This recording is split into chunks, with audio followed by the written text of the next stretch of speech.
Good morning, everyone.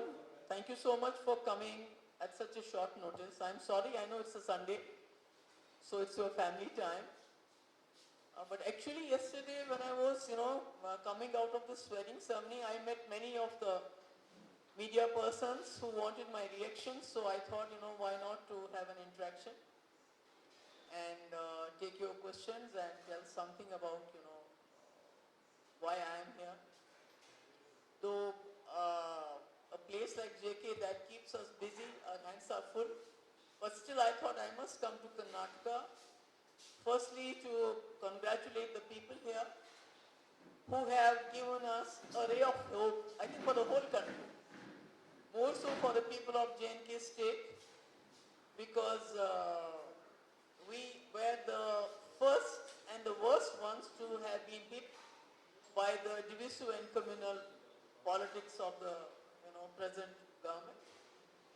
And Karnataka people have shown us the way that the might of power, agencies, institutions can be defeated with your vote in a democracy. And I also thank them for bringing all the most of the opposition parties who believe in the constitution of this country, who believe in the democratic values of this country, who believe in the secular culture of this country, who above all believe in the idea of India together and celebrate the when we say India is the mother of democracy, we celebrated that it was Karnataka that gave us a chance after a long time to do that.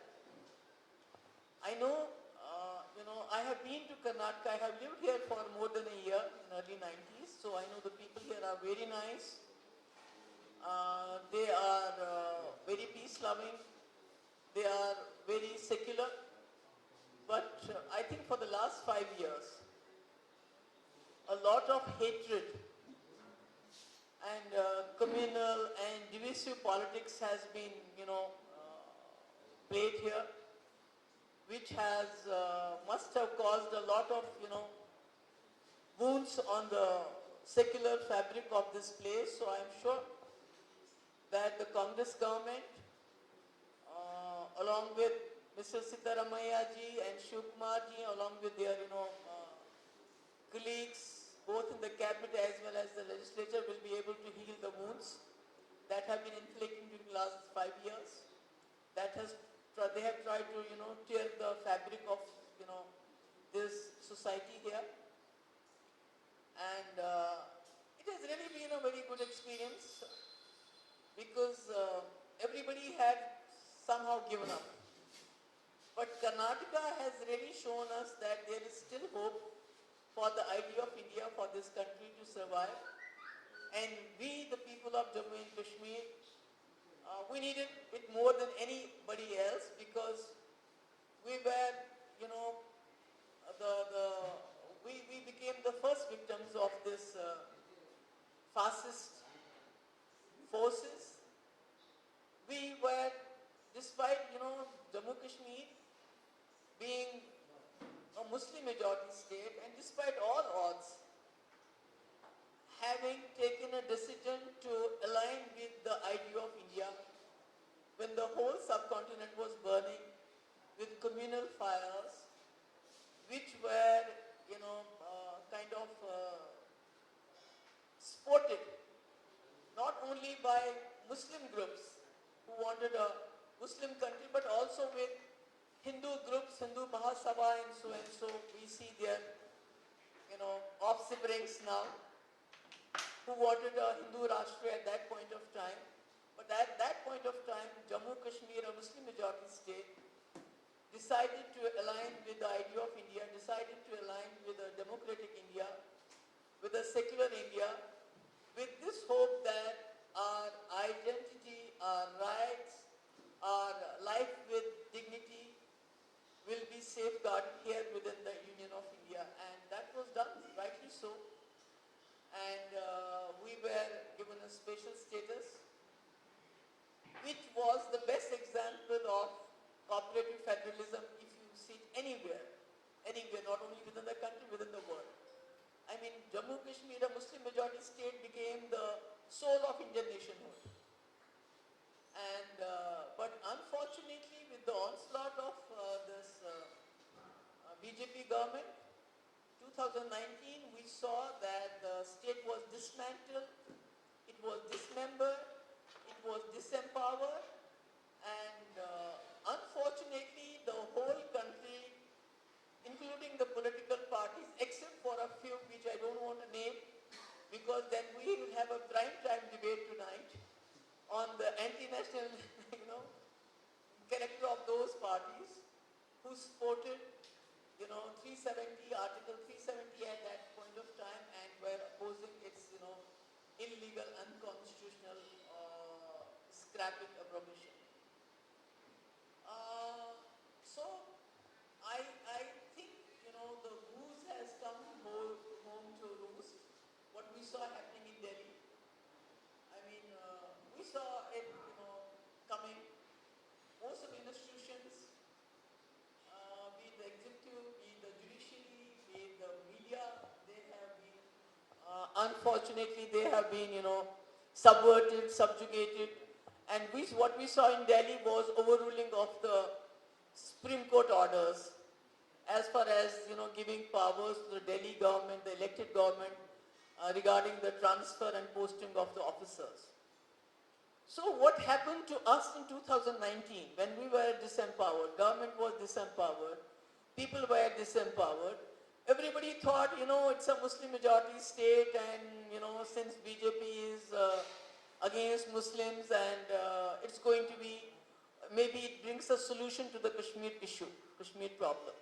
But it's not happening that way. Rather, the Kashmir problem has been complicated. I mean, it is the most militarized place in the world, and what we are going through, you just can't imagine.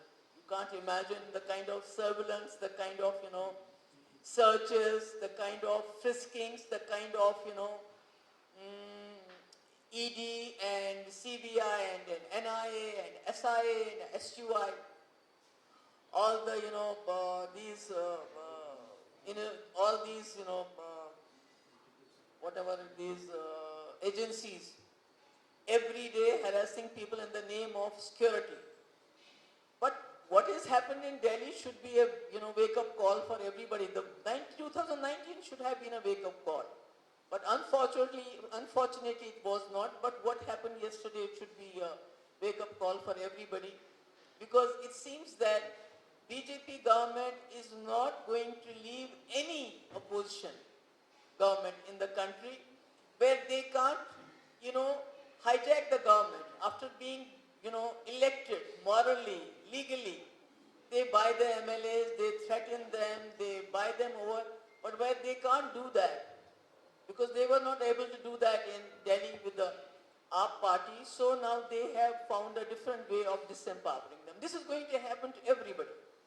Everybody who is staying aloof, who is maybe out of opportunism or being scared of the agencies, they are keeping away. They are not, wanting to be seen as a part of opposition who came together yesterday. So this is a wake-up call for everybody, and I hope everybody wakes up and, tastes the coffee, smells the coffee. Because what started with JNK is slowly and steadily, going around the whole country, and it's going to, increase its pace once the elections get nearer. And, but Karnataka has given me a hope, and I hope the people of this country, I mean, they are almost 60% who have voted against BJP. They are going to wake up and learn from what the people of Karnataka have done. I know that it was Rahul Gandhi's yatra which laid the foundation for the results that we see today, but I think the people of Karnataka are to be complimented. I don't have any words to say, because everybody had given up. And the kind of, campaign, the ruling party, the BJP, went about was, I mean, I have no words to express it, and the way Election Commission was just watching, you know, I won't say helplessly, I will say with glee. They were not helpless at all, but it was something, that was very, very, it was very, I mean, I don't know, one got scared to see how, everybody, including right from the Prime Minister up to the, lower rank, were using religion and everything, but hats off to the people of Karnataka. They were not taken in by this, and I hope now the new government will not only give good governance minus 40% commission, but also heal the wounds. And that's why I came here, and I see a ray of hope. And I got a chance to talk to Nitish ji for some time as we were sitting together, and I invited him that they should, pay some attention to what's happening in J&K. Because J&K is, as I said earlier also, the soul of Indian nationhood. It has wedded itself to the idea of India. So if they have dismembered, if they have dismantled, J&K, they have dismantled the idea, they have started dismantling the idea of India. And so that is where the opposition parties, the people of India, will have to start repairing, will have to start the healing process. And, BJP is trying to portray to everybody, to the whole world, including the whole country, that everything is fine after the abrogation of 370. But let me tell you my experience. I have been the chief minister. My mother has been the wife of a home minister, wife of a chief minister. My daughter, all our passports were confiscated. My mother had to fight for 3 years to get her passport.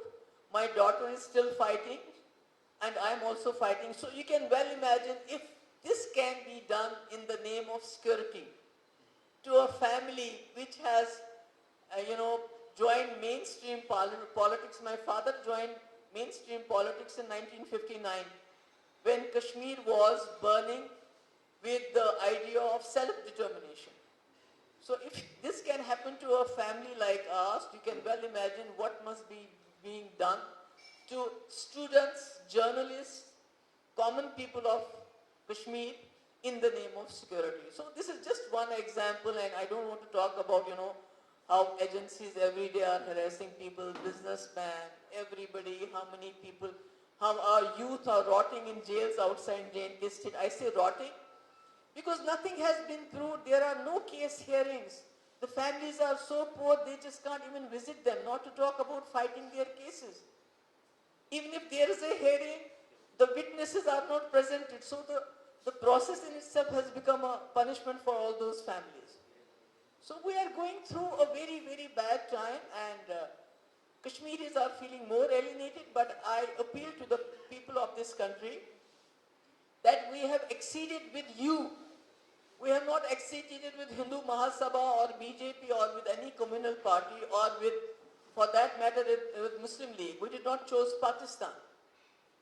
We fought the invaders in 1947 with our bare hands and decided to align with this great country. But today the people are leaving us alone, and I would request all the opposition parties and as well as the people of this country, please reach out to people of Kashmir. You saw when Rahul Gandhi came to Kashmir, how people received him.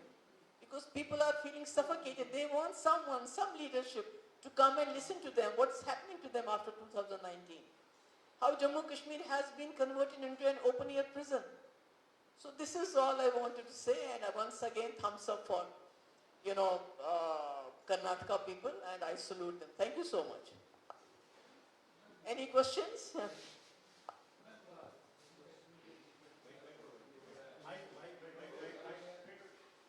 don't you take the mic here?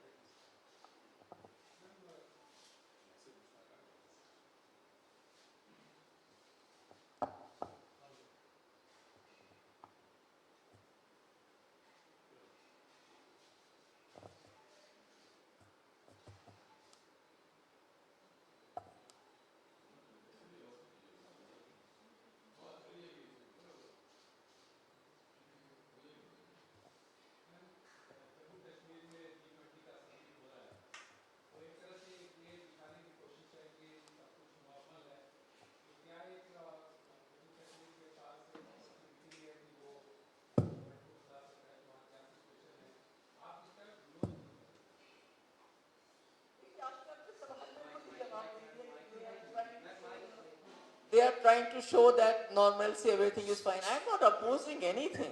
Why should I oppose anything? But the way G20 is, it's an event for the whole country. But the BJP has hijacked it. They have even replaced the logo with lotus. The logo should have been something to do with the country, not with the party. And secondly, to tell you the truth, if you visit Kashmir today, you will see the place which was already converted in an open-air prison has been converted in Guantanamo today, because even houses have been taken over, homes have been taken over. There is 3, 4, 5-tier security. There are, checkings going on. Everything in the homes is being turned upside down. If you want, I have something in my phone which I can show you how they are going about the searches. My point is not about, G20 being held in Kashmir. My point is that our problems are within the region. G20 may be something in which may be doing some kind of publicity for the BJP party at the national, at the international level. But it is the SAARC which will establish the leadership of our country within this region, address its problems. That is where the government has to take bull by the horns and take an initiative. And also, for that, it is being held hostage between the animosity of India and Pakistan. And Jammu Kashmir is at the basis of it. So they need to take the bull by the horn, as Vajpayee ji did. He tried to resolve the Kashmir issue without compromising the sovereignty of the country or the integrity of Jammu and Kashmir. So that's what my point is, that if we have to go so gaga about something, why not SAARC? Why not have a SAARC summit and address the problems that we have? So that before becoming a Vishu Guru, we can become the Guru of this region, because the road to becoming the Guru, Vishu Guru, leads to SAARC, and the road to SAARC leads to Jammu and Kashmir. Thank you. Ma'am, supplementary to that question, ma'am, Kashmir मुद्दे के ऊपर में China वहां पर शामिल नहीं हो रहा है, उसने उसको लेकर के ऐतराज जताया है, आपका क्या टेक है उसके ऊपर में? That is the achievement of BJP, because they had said abrogation of Article 370 is going to resolve all problems. Now even China is, वो भी अपनी टांग इसमें डाल रहे हैं और बुरी तरह से डाल रहे हैं. They are also, talking about Kashmir dispute, which only Pakistan used to talk about earlier. So it goes to the credit of BJP that they have brought China also into the problem now. Yeah. Ma'am, आप लोग यहाँ आई, उसका उद्देश्य ये है कि 2024 में opposition unity हो और बीजेपी को हराया जाए. मजबूत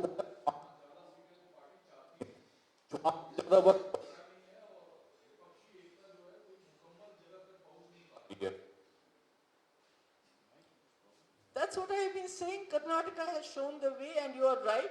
I mean, I would again, I'm nobody to advise or suggest to Congress, but I can only appeal to them that wherever they are in a one-to-one fight BJP, that's where the Congress should fight. But where there are regional forces, be it Mamta, be it Akhilesh Yadav, Mayawati, or Naveen Patnaik Saab, or even Arvind Kejriwal, Stalin, Nitish Kumar ji, so many of them, they should concede more. They have to be the younger partners. Other places they have play the elder partner role. The other where there are regional forces, they have to be the younger partners. Only then you can save the idea of India, you can save this country, and then you can save these parties. Otherwise, everything is going to be dismantled if 2024, the same thing continue what we have today. I am not sure whether 29 even we will have the way they are bulldozing our constitution, the way they are bulldozing our democratic rights, the way they are using media to their own ends. I don't think there will be much left for us to save them.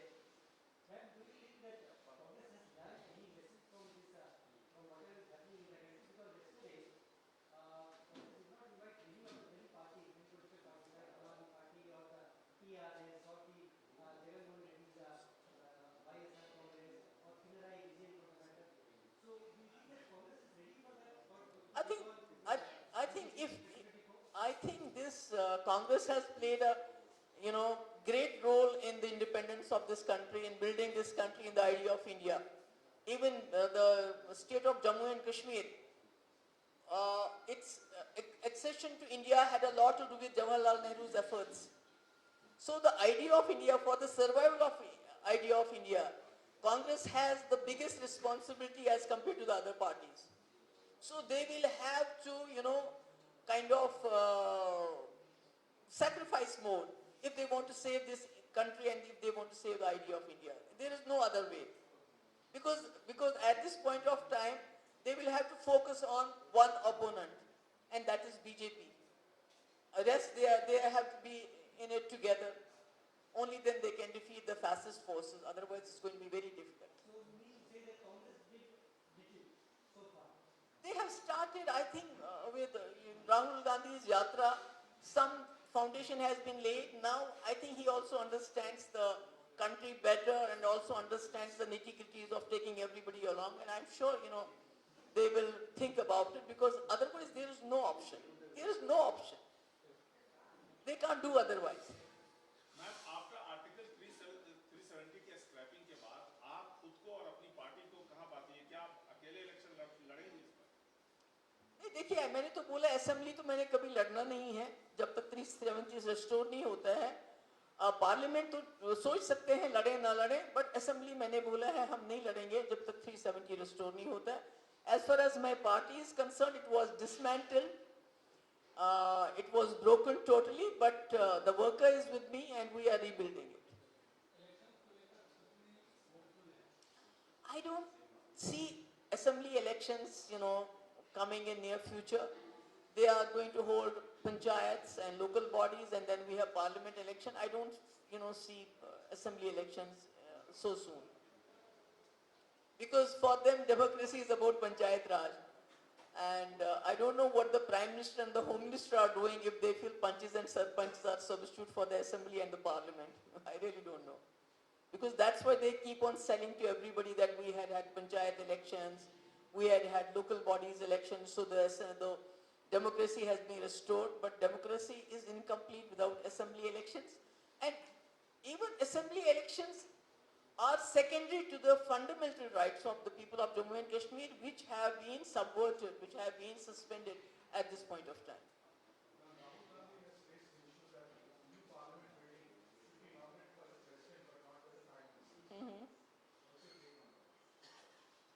I have no take on that.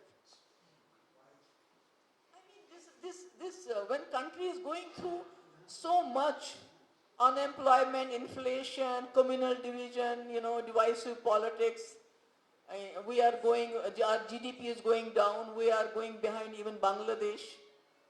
Poverty is, rising day by day, and we are talking about who is going to inaugurate which house.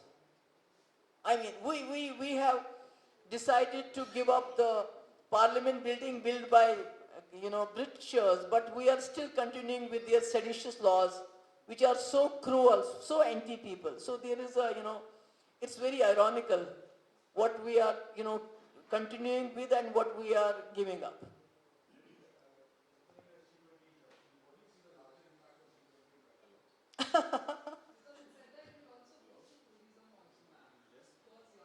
I mean, if you think that, taking the people, the inhabitants of a place, keeping them as hostages, not allowing them to move, doing, checkings, frisking, everything, and causing so much harassment to them.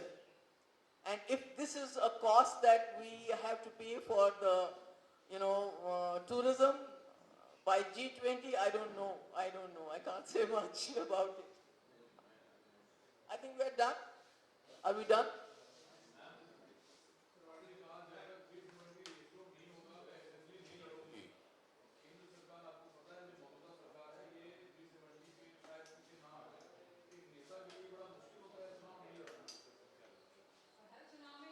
I think जब किसानों की बात चली थी तब भी इन्होंने कहा था कि हम उसको वापस नहीं लेंगे. So people have power, which Karnataka people have shown that what is the power in a democratic setup, what you can do, what all you can do, what all you can fight. So I too have hope in the democracy of this country, and I am sure when our leadership at that point of time promised us that Jammu Kashmir is going to be a show window for the whole world to gaze at. That's why we were given special status. That's why we were much ahead in many indexes as compared to Gujarat, Maharashtra and other places, because we had our jobs, we had our land, above all our identity, we were living with a life of dignity. So I'm sure this country is going to restore our life with dignity and honor back to us. At some point of time, it may take some struggle, and Mehbooba Mufti not fighting an assembly election is not a big prize. I don't think it's a big prize. या पूरी party नहीं लड़ेगी? नहीं, मैं नहीं लड़ूंगी, बाकी party तो लड़ेगी. उमर अब्दुल्ला ने भी कहा था कि वो नहीं लड़ेगी. नहीं, I won't like to comment on that, but I have said it and I stick to it, and maybe as far as Parliament goes, we'll think about that.